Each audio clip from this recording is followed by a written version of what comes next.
If you guys remember the Reflection Transparency Act, along with February 17th to the events that all led up to it, the group that reported me after some literary analyzation from Lord of the Flies is that, like the story, the boys did have a real concern, and that was the beast. And I realized the parallel.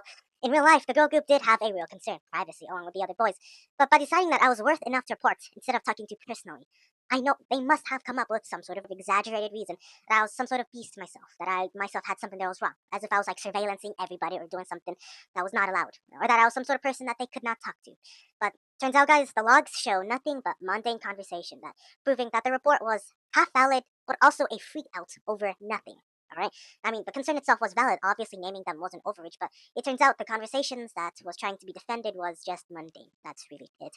It means like Lord of the Flies is that the group here acted amongst instinctual instinct. I mean, they did put on their protective masks. They stopped talking to me the day, and eventually they realized the things. Since the logs show almost nothing except names, it shows that the beast the friend group made up about me was partially true, but a large part of it was made up on false assumptions and incomplete information that eventually led up to a report. It's an example of Lord of the Flies because the beast was made up on the foundation of a real concern, and that was survival, but with fake assumptions. The same thing goes to the friend group that reported me. They had a real foundation that was revealing names and talking about them, but it turns out that there was actually nothing wrong at all, other than some subjective discomfort. Like the story, it turns out in this case here is that there was no beast at all. The beast was half made up and it was just someone different. And I'm not saying that the friend group painted me as a beast, but painted me as someone I am not. I'm just leaving it like that. And I would say, at least to the ones who did report me, and not to the rest of the group, because I know there's innocent people there, but to the ones who did report me, is that if the social rules were as law, I mean, you would be guilty of crimes under sociality. Like, if I was a judge, if I was like a defendant, I would order a subpoena immediately under the grounds of frivolous reporting. The concern itself was valid, as I say, but the fact that we were sent to the dean over this simple fallout. The bombshell report was that the bombshell was that there was no bombshell at all. The first charge is crimes against sociality, escalating an informal rule to the school admins and to the school dean, the school office, and that should be handled within informal social grounds first. Just because I might have logged names, which I concede that boundary, and said some things about you guys, which is mostly mundane, does not warrant a report, nor does it warrant calling the school hotline.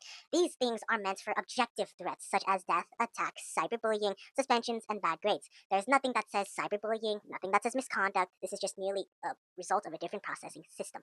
I mean, the call and reports was emotionally understandable, but logically not defensible. The fact that I was treated as a threat by reporting implicitly instead of a person means that there's already more problems that are going on.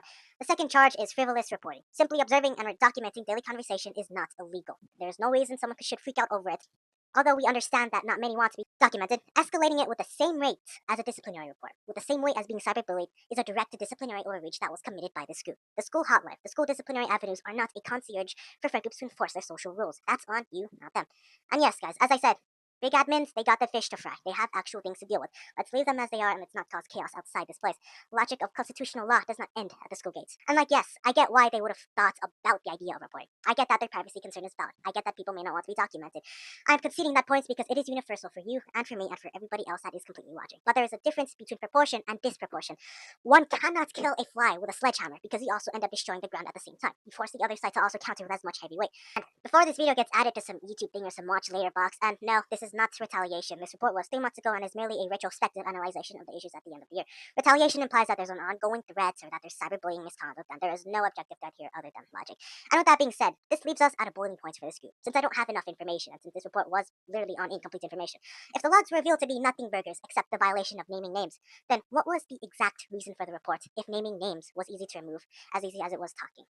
What was the exact reason if we have committed no objective crime other than maybe being subjectively discomfortable? One of you guys during the negotiations months ago also told me to delete all my videos, and I say that with a nuanced no. Eventually, the videos that I shared in the Reflection Transparency Act Part 2 will eventually be revisioned and removed and fixed, but the original situation will remain as a highlight about complexity. Simply keeping a video log of the day is an expression of personal liberty.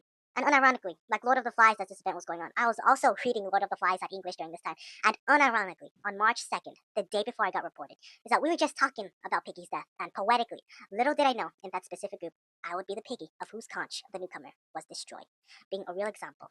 And this is why I implore to that entire friend group, to all the satellite friend groups, and to everybody on the internet that's watching, global viewers, I want every single one of you guys, every single one of those people, go to my YouTube channel, I'll link it in the description, and view the logs from February 17th to March 3rd.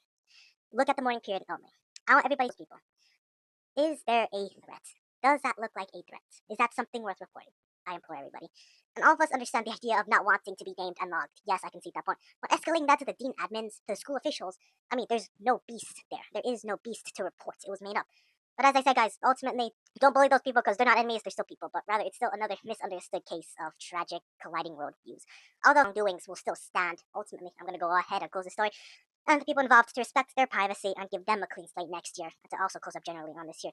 As much as it is important to respond to high school drama with my editing skills like a TMZ controversy all over again, and make a PR counter response like a media company, ultimately, guys, I cannot drag this drama and this Goop's little report 3 months later after already proving my innocence, because we all gotta go. Alright, ultimately, I'm just dragging drama and school responses. I mean, I was still technically taught an important lesson the hard way, is that not everybody wants to be logged, so when I'm a junior, when I'm a senior, when I'm an adult, I'm gonna make sure to ask people politely if they want to be logged or not, because it's important. As I said, most of society doesn't even care about these videos. Maybe some watch here and there, but much to some, to a proportion of a minority, I may never look at that type with the same Ralph innocence again, just as much as Ralph in the book was forever stained.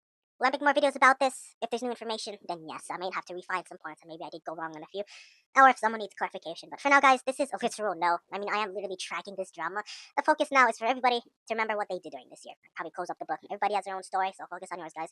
And the report's also been long over, so for this part of this character arc of mine, here's the end credits, guys.